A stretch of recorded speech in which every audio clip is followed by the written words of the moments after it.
Radio Claret América presenta Sediento de ti, la palabra, fuente de vida, con el sacerdote misionero claretiano Tony Díaz. Reflexiones diarias del Evangelio. Aquí iniciamos. Bienvenidos, hermanos, a nuestras reflexiones bíblicas de las lecturas del día. Hoy es lunes de la tercera semana de Cuaresma. Ya estamos avanzando en nuestra jornada cuaresmal. La invitación aún está ahí por parte de Dios y de nuestra iglesia para regresar al Señor, para revestirnos de la dignidad que es nuestra como hijos e hijas de Dios, para rechazar todo aquello que nos separa tanto de Dios como del prójimo y de nosotros mismos, para dejar a un lado y pedirle a Dios que nos dé la gracia para dejar a un lado todo aquello que nos esclaviza, que nos impide vivir con la dignidad que es nuestra. La primera lectura de hoy viene del segundo libro de Reyes, capítulo 5, versículos 1 al 15. En aquellos días, Naamán, general del ejército de Siria, gozaba de la estima y del favor de su rey, pues por su medio había dado el Señor la victoria a Siria. Pero este gran guerrero era leproso. Sucedió que una banda de sirios, en una de sus correrías, trajo cautiva a una jovencita, que pasó luego al servicio de la mujer de Naamán. Ella le dijo a su señora: «Si mi señor fuera a ver al profeta que hay en Samaria, ciertamente él lo curaría de su lepra». Entonces fue Naamán a contarle al rey su señor: «Esto y esto dice la muchacha israelita». El rey de Siria le respondió: «Anda, pues que yo te daré una carta para el rey de Israel». Naamán se puso en camino llevando de regalo 10 barras de plata, 6,000 monedas de oro, 10 vestidos nuevos y una carta para el rey de Israel que decía: «Al recibir esta, sabrás que te envío a mi siervo Naamán para que lo cures de la lepra». Cuando el rey de Israel leyó la carta, rasgó sus vestiduras y exclamó: «¿Soy yo acaso Dios, capaz de dar vida o muerte para que éste me pida que cure a un hombre de su lepra? Es evidente que lo que anda buscando es un pretexto para hacerme la guerra». Cuando Eliseo, el hombre de Dios, se enteró de que el rey había rasgado sus vestiduras, le envió este recado: «¿Por qué rasgaste tus vestiduras? Envíamelo y sabrá que hay un profeta en Israel». Llegó pues Naamán en sus caballos y su carroza, y se detuvo a la puerta de la casa de Eliseo. Este le mandó decir con un mensajero: «Ve y báñate 7 veces en el río Jordán, y tu carne quedará limpia». Naamán se alejó enojado diciendo: «Yo había pensado que saldría en persona a mi encuentro y que invocando el nombre del Señor su Dios pasaría la mano sobre la parte enferma y me curaría de la lepra. ¿Acaso los ríos de Damasco, como el Habaná y el Farfar, no valen más que todas las aguas de Israel? ¿No podría bañarme en ellos y quedar limpio?». Dio media vuelta y ya marchaba, furioso, cuando sus criados se acercaron a él y le dijeron: «Padre mío, si el profeta te hubiera mandado una cosa muy difícil, ciertamente la habrías hecho. ¿Cuánto más si solo te dijo que te bañaras y quedarías sano?». Entonces Naamán bajó, se bañó 7 veces en el Jordán, como le había dicho el hombre de Dios, y su carne quedó limpia como la de un niño. Volvió a su comitiva a donde estaba el hombre de Dios y se le presentó diciendo: «Ahora sé que no hay más Dios que el de Israel». Palabra de Dios. El salmo responsorial es el Salmo 41 y el responsorio es: Estoy sediento del Dios que da la vida. Estoy sediento del Dios que da la vida. Como el venado busca el agua de los ríos, así cansada mi alma te busca a ti, Dios mío. Del Dios que da la vida está mi ser sediento. ¿Cuándo será posible ver de nuevo su templo? Envíame, Señor, tu luz y tu verdad. Que ellas se conviertan en mi guía y hasta tu monte santo me conduzcan, allí donde tú habitas. Al altar del Señor me acercaré, al Dios que es mi alegría, y a mi Dios, el Señor, le daré gracias, al compás de la cítara. Estoy sediento del Dios que da la vida. El Evangelio de hoy viene de Lucas, capítulo 4, versículos 24 al 30. En aquel tiempo Jesús llegó a Nazaret, entró a la sinagoga y dijo al pueblo: Yo les aseguro que nadie es profeta en su tierra. Había ciertamente en Israel muchas viudas en los tiempos de Elías, cuando faltó la lluvia durante 3 años y medio y hubo un hambre terrible en todo el país. Sin embargo, a ninguna de ellas fue enviado Elías, sino a una viuda que vivía en Sarepta, ciudad de Sidón. Había muchos leprosos en Israel en tiempos del profeta Eliseo. Sin embargo, ninguno de ellos fue curado, sino Naamán, que era de Siria.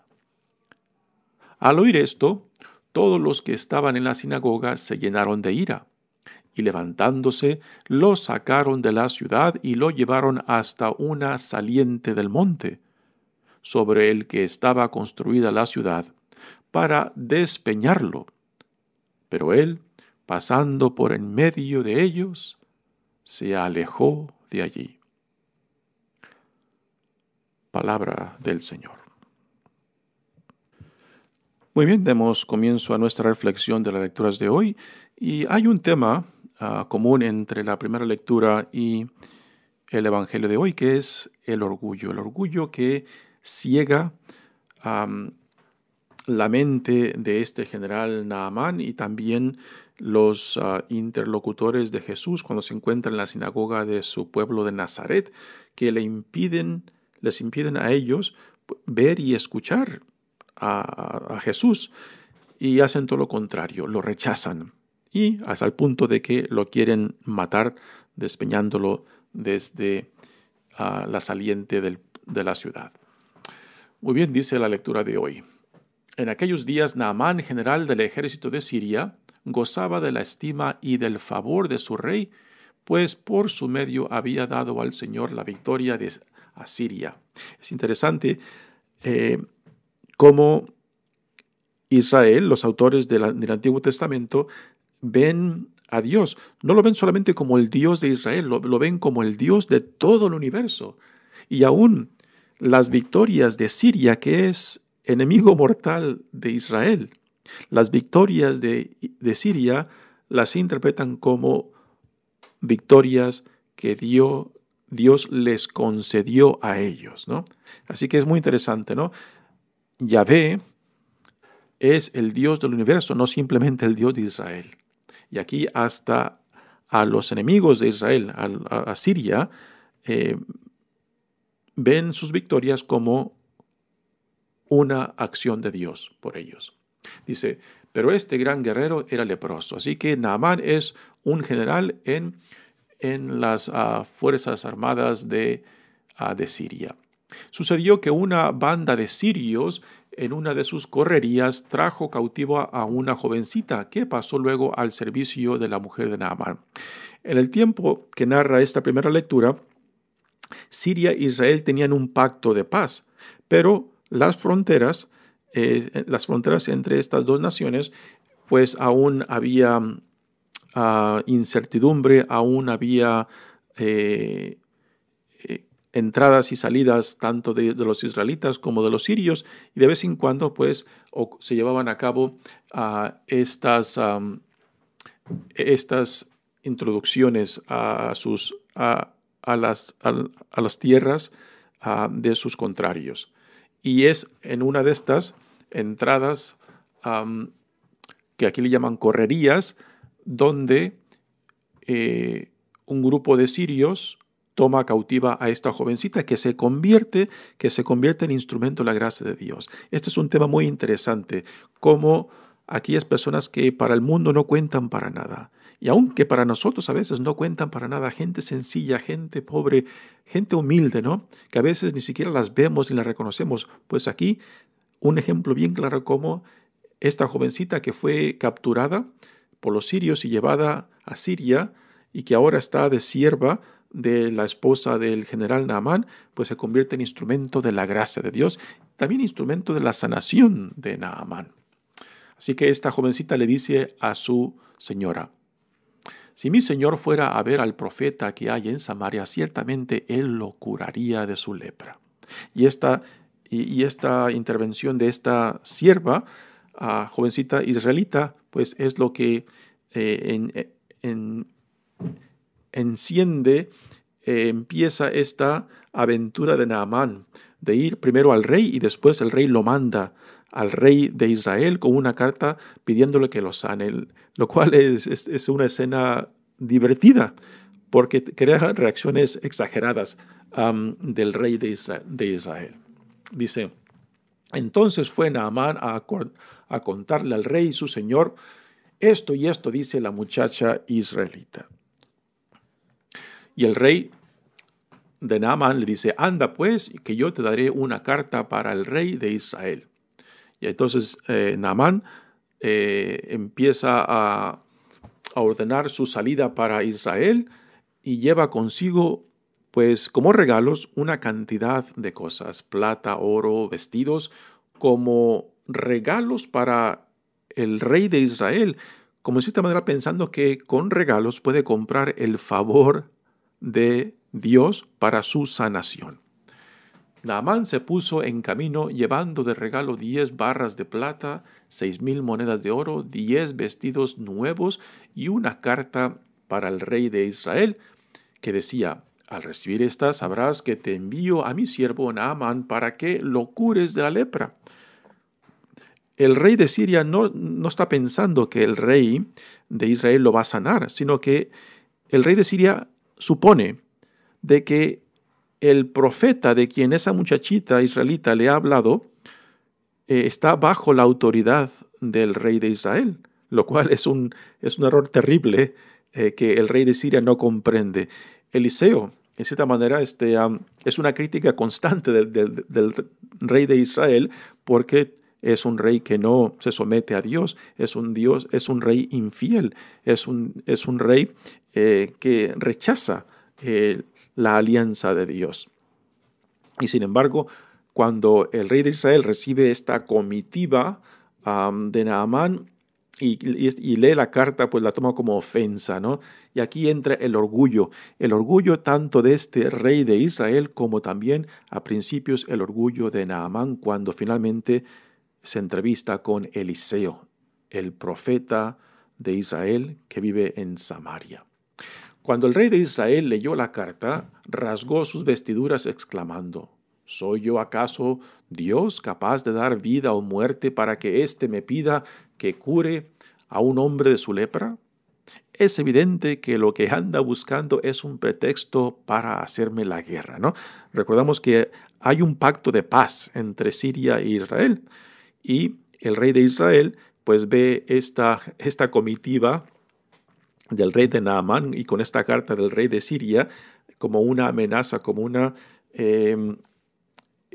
motivo para causar la guerra de nuevo entre ellos, ¿no? Y pues aquí vemos claramente que hay una serie de errores. El rey de Siria pues pensaba que el profeta Eliseo estaba bajo la autoridad del rey de Israel. Y el rey de Israel pensaba que esta comitiva de Naamán pues es un motivo y causa para querer fomentar otra vez la guerra, ¿no? Es como una comedia esta escena que se está viviendo tanto por el malentendido del rey de Siria como el orgullo del rey de Israel.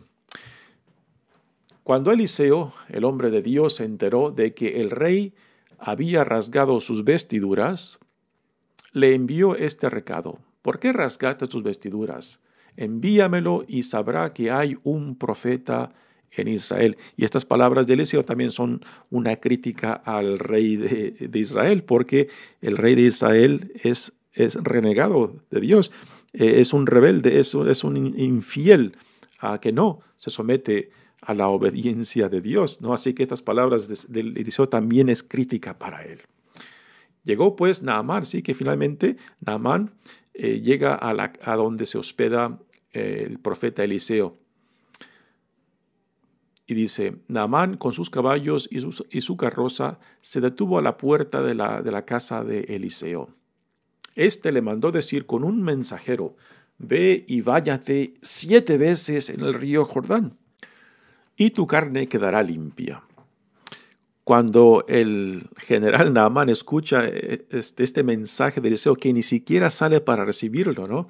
Pues se siente ofendido. Aquí entra el orgullo de Naamán, ¿no? Es un general importante, es un general sirio que viene con regalos, ¿no? Porque él piensa que puede comprar su sanación, él piensa que puede comprar a Dios con sus regalos que trae, ¿no? Así que aquí también entra otro error, otro malentendido de Naamán, ¿no?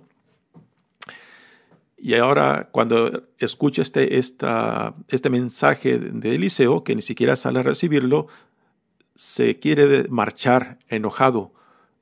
Dice: yo había pensado que saldría en persona a mi encuentro y que, invocando el nombre del Señor su Dios, pasaría la mano sobre la parte enferma y me curaría de la lepra. Aquí entra nuevamente los perjuicios y concepciones que Naamán tiene acerca de cómo Dios debe de funcionar, ¿no?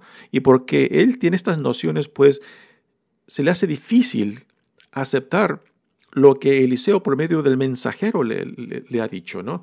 Así que es el orgullo, son los perjuicios, son las concepciones que Naamán tiene acerca de Dios y cómo Dios debe de funcionar, lo que le impide simplemente aceptar lo que Eliseo le dice. No porque Eliseo es fuente de sanación, es Dios la fuente de sanación y no es Eliseo mismo quien llevará a cabo esta sanación. Así que Naamán dice: ¿acaso los ríos de Damasco, como el Habaná y el Farfar, no valen más que todas las aguas de Israel? Sí, los ríos de Habaná y el Farfar son ríos bellísimos, con aguas cristalinas, que en comparación al río Jordán, pues son unas maravillas, porque el río Jordán, sus aguas no son limpias, es agua que contiene mucho lodo, ¿no? Así que se puede entender claramente que Naamán está enfadado y frustrado, ¿no? Y también se siente ofendido porque pues, las aguas de nuestro río son mucho mejor que esta porquería del río Jordán. Pero él piensa que su sanación vendrá por las aguas del río Jordán. Y también aquí es otro error. Su sanación no vendrá ni por la palabra de Eliseo, ni por las aguas del río Jordán. Su sanación vendrá por la gracia de Dios. Por la gracia de Dios. Entonces aquí intervienen otra vez los siervos de Naamán. Así como la sierva de la esposa de Naamán interviene para que él se ponga en camino hacia Samaria, ahora también los siervos de él intervienen para que no se marche. Y le dicen: Padre mío, si el profeta te hubiera mandado una cosa muy difícil, ciertamente la habrías hecho. ¿Cuánto más si lo que te dijo es algo sencillo? Entonces Naamán decide hacer lo que Eliseo le dice y su piel queda limpia. Nuevamente, no son las palabras de Eliseo, no son las aguas del Jordán, lo que lo sanan es la gracia de Dios. Es, en cierta manera, la palabra de Dios por medio de Eliseo, ¿no? Y esto hay que quedar claro, ¿no? Para que después no andar que con las aguas del Jordán que son milagrosas. No, es Dios quien hace posible la sanación, el Dios quien hace posible nuestra purificación. Así que cuando Naamán hace lo que le mandó Eliseo, se mete a las aguas del Jordán 7 veces y se da cuenta que queda sano y entonces regresa a la casa de Eliseo y finalmente dice esto: ahora sé que no hay más Dios que el de Israel, ¿no? Así que todo este drama que se nos da en esta primera lectura, pues empieza con una jovencita esclava, que quizás para el mundo, para Naamán, para la esposa de Naamán, alguien insignificante, pero esta persona, esta jovencita, se convierte en instrumento de la gracia de Dios. Igualmente los criados que convencen a Naamán que no se marche, que haga lo que Eliseo le está pidiendo, también se convierten en instrumentos de la gracia de Dios. Y esto para recordarnos, ¿no?, de que a veces en la vida nosotros tan fácilmente ignoramos a gente sencilla, gente ignorante, gente humilde, ¿no? Y pensamos, gente ignorante no valen para nada, ¿no? Y es porque también a veces, consumidos por este orgullo, por esta idea de que somos mejores, por esta idea de que mis títulos, mi educación me hace superior, ¿no?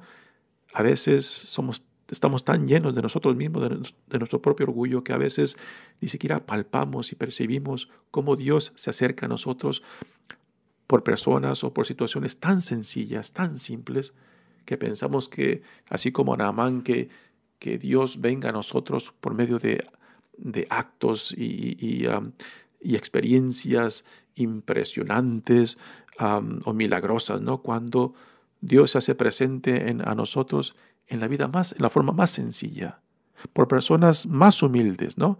Y si no estamos atentos a esta presencia de Dios, pues entonces tampoco lo vamos a reconocer y vamos a recibir lo que Él nos quiere dar. Muy bien, pasemos al Evangelio de hoy, el cual tenemos a Jesús en su pueblo de Nazaret y se encuentra en la sinagoga, como es de costumbre de Él, que cuando llega a un pueblo, pues visita las sinagogas. ¿Por qué? Porque ahí tiene una audiencia ya dispuesta para escucharlo a Él. Pero aquí esto es una situación diferente porque es su pueblo y la gente del pueblo piensa que conocen a Jesús y se sienten a primeras impresionados y anonadados de su sabiduría y su forma de hablar y de lo que han escuchado de Él, pero no lo creen, no lo escuchan y no lo aceptan. Y esto aquí entra una problemática muy común entre nosotros, que cuando pensamos que conocemos a alguien, pues prácticamente ya los hemos reducidos a lo que yo pienso de X persona, ¿no? Y después los tratamos según como yo ya he decidido que esta persona es, ¿no? Cuando en realidad ignoro quién es esta persona, cuál es la vida interior de esta persona, ¿no? Y que aunque esa persona cambie y haga milagros, ¿no?, haga cosas impresionantes, yo quizás no las voy a percibir ni reconocer porque ya he reducido a esa persona a lo que yo pienso que es. Y esto es uno de los grandes pecados que cometemos constantemente, ¿no?, de juzgar y reducir a gente a lo que yo pienso de ellos. Imagínense, reducir todo el misterio de una persona a lo que yo pienso de ellos. Y esto también lo hacemos con Dios, porque todos también andamos con ciertas ideas acerca de quién es Dios, cómo es Dios y cómo Dios debe de actuar y no actuar, dónde Dios debe de estar y no debe de estar, ¿no? Y esto se convierte en nuestros impedimentos para recibir al Dios que constantemente viene a nosotros. Pues aquí Jesús está entre su gente, en su pueblo. Y su pueblo, que a primeras está impresionado con él, después lo rechaza y tratan de matarlo. Dice, en aquel tiempo Jesús llegó a Nazaret, entró a la sinagoga y dijo al pueblo, yo les aseguro que nadie es profeta en su tierra, ¿no? Aquí las palabras de Jesús está respondiendo a la actitud de la gente que piensan que saben quién es, que lo conocen, ¿no? Y porque sus mentes están cerradas, porque ya lo han juzgado de quién es el hijo de María, es el hijo de José, pues es un simple carpintero, ¿no? Pues simplemente esto le impiden, a ellos les impiden ver y escuchar quién es Jesús. Había ciertamente en Israel muchas viudas en los tiempos de Elías, cuando faltó la lluvia durante 3 años y medio, y hubo un hambre terrible en todo el país. Sin embargo, a ninguna de ellas fue enviado Elías, sino a una viuda que vivía en Sarepta, ciudad de Sidón. Sidón se encuentra en la parte noroeste, junto al mar del Mediterráneo. Así que con este ejemplo que Jesús les da, que la gracia de Dios no está limitada a los bordes o fronteras, y que en esta región de Sidón, la gracia de Dios pudo ser reconocida y aceptada, lo cual dentro de Israel generalmente no era reconocida ni aceptada, ¿no? Y después Jesús les da otro ejemplo que está conectado con la primera lectura de hoy. Dice, había muchos leprosos en Israel en tiempos del profeta Eliseo. Sin embargo, ninguno de ellos fue curado, sino Naamán, que era de Siria. Este otro ejemplo también da a reconocer que la gracia de Dios no está limitada a las fronteras de Israel. Dios es el Dios del universo, no simplemente de Israel, ¿no? Y que el hecho de que este general Naamán fue sanado, también otro ejemplo para picar las costillas al pueblo de Israel, que este general sirio, que representa al enemigo de Israel, sí reconoció al Dios de Israel, sí reconoció la gracia y el poder de Dios, algo que el mismo pueblo de Israel, representado por el rey de Israel, no hacían.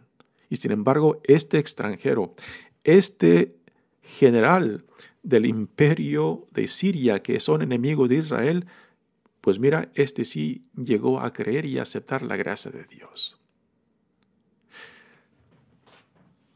Así que es la cerrazón de corazón y de mente de la gente del pueblo de Nazaret, y también el orgullo mismo de sentirse que son el pueblo escogido, el pueblo de Dios. Pero esto no es ninguna garantía de que ese orgullo y que esa seguridad de ser el pueblo escogido de Dios les ayude a percibir y a recibir a Dios cuando viene a tocar a sus puertas. Es obvio que no reconocieron a Dios encarnado en Jesucristo, porque pensaban que lo conocían, porque pensaban que era simplemente un carpintero, ¿no? Así, ¿de qué les sirvió este orgullo de sentirse el pueblo escogido, el pueblo de Dios, cuando tenían el corazón cerrado, la mente cerrada, para recibir al mismo Dios que vino a tocar a sus puertas? Y esta es algo también problema nuestro, ¿no? Cuando nos sentimos de que la Iglesia Católica es la única iglesia, que es la iglesia que Cristo fundó, ¿no? Bueno, muy bien, pero ¿de qué nos sirve si nos llenamos de orgullo y este orgullo después nos cierra tanto la mente y el corazón? Quizás Dios viene a nosotros y se dirige a nosotros no por otros católicos, sino por otros hermanos o hermanas que ni siquiera son parte de la iglesia y nos digan, bueno, sí, serán muy la iglesia que Cristo fundó, pero ¿por qué no reconocen al Dios que viene a ustedes? Es la misma problemática que tenemos en todos los tiempos, ¿no? Que nos llenamos de orgullo y pensamos que ya la tenemos hecha, que ya somos mejores que otros, ¿no? Cuando en la vida diaria, pues estamos cerrados a la gracia de Dios, cerrados al Dios que viene a nosotros en la forma que este Dios quiera venir a nosotros, en la persona que Dios escoja. Quizás no católico, quizás ni cristiano, pero que igualmente Dios, el Dios del universo, el Dios que no tiene límites de frontera, ni tiene límites de religión, ni tiene límites de dominaciones, ¿no? Es el Dios del universo que constantemente viene a nosotros. ¿Y cómo vamos a reconocerlos si estamos llenos de orgullo y de esta idea que somos superiores o mejores que otros? Al oír esto, todos los que estaban en la sinagoga se llenaron de ira y levantándose lo sacaron de la ciudad y lo llevaron hasta una saliente del monte sobre el que estaba a construir la ciudad. Y aquí viene lo interesante. Pero él, Jesús, pasando por en medio de ellos, se alejó de allí.